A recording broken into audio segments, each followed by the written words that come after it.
Il a écouté nos doléances et je pense que depuis son passage, le CFA se portera beaucoup mieux. Voilà, je peux dire ça comme ça, puisque certaines solutions et certaines pistes ont été évoquées, solutions même déjà envisagées. Donc, je profite pour pouvoir dire que les inscriptions continuent à se faire et donc que le CFA repart de plus belle. Absolument, le président a été très rassurant sur nos difficultés, sur les perspectives, sur les projets à venir, ceux qui vont être mis en place.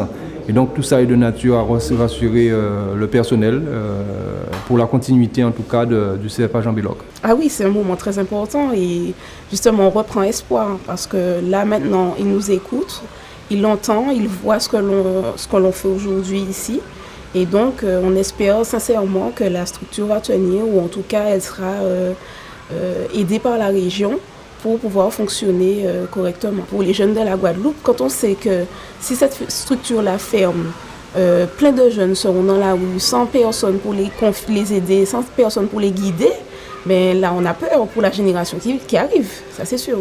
C'est pas simple. Tout est dans l'art de rentrer dans leur tête, de pouvoir les comprendre. Déjà quand on arrive à les comprendre, à savoir à qui on a affaire, à les connaître, là on peut fonctionner.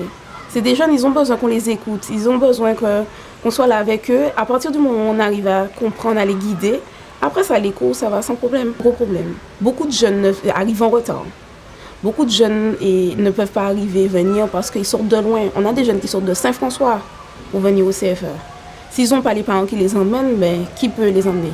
Le transport n'est pas toujours à l'heure, d'accord? Et puis financièrement, ça coûte de venir ici. C'est loin. Donc moi, je sors du Rézé. Je viens travailler tous les jours. D'accord? Donc c'est de l'argent que je mets, de l'essence que je mets. Eux, ils ont le bus qui peut les emmener. Bon, mais c'est de l'argent qu'il faut payer le bus pour venir. Pour venir s'instruire, pour venir qu'on vous aide, pour venir apprendre. Enfin, un moment plutôt important pour moi, pour les jeunes. Vous savez, les jeunes sont au cœur de nos actions. Nous nous sommes rendus compte que Jean Belloc a des difficultés. Tout de suite, j'ai dépêché une équipe de techniciens pour accompagner, pour voir les responsables de Jean Belloc, pour pouvoir les accompagner, chose que nous sommes en train de faire aujourd'hui.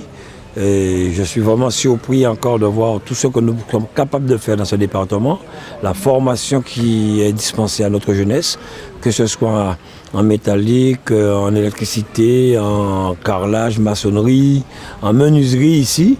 Je pense qu'il faudrait qu'on aille encore plus loin. Je suis prêt vraiment à accompagner Jean Belloc à se maintenir, à se moderniser avec d'autres structures, d'autres filières. J'ai même proposé la formation, la préparation des jeunes au permis de conduire parce qu'on a trop d'accidents. Et il y a des jeunes qui savent conduire mais ils ont des difficultés à s'exprimer, ne vont pas dans une auto-école, comme nous l'avons fait à Bemao, faire ici la préparation pour que ces jeunes puissent se rendre dans une auto-école après, passer leur permis et voir encore tout ce que nous pourrons mettre ensemble. Je pense qu'on ne peut pas laisser mourir ce CFA. Il faut les accompagner, nous sommes prêts, nous allons tout faire pour cela. Et je le dis qu'il faudrait aussi que la PJJ puisse s'impliquer, que l'État puisse aussi accompagner une telle structure. Nous savons ce que Saint-Jean-Bosco a apporté à beaucoup de Guadeloupéens.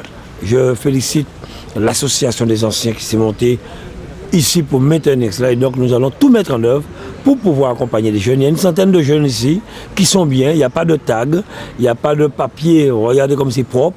Les jeunes reçoivent une bonne formation, que ce soit sociale, éducative, tout ça uni. Je pense qu'il faudrait qu'on les accompagne, je suis prêt à les accompagner, on mettra les moyens pour les accompagner. Bien, tous ceux, je pense qu'il faudrait qu'on trouve une solution, que tous ceux qui seront inscrits au CFA Jean Belloc et qui habitent très loin, qu'ils aient la gratuité des transports en commun pour pouvoir se rendre, que ce soit ici, que ce soit dans l'entreprise, où ils auront à faire leur formation. Il faudrait qu'on puisse les accompagner.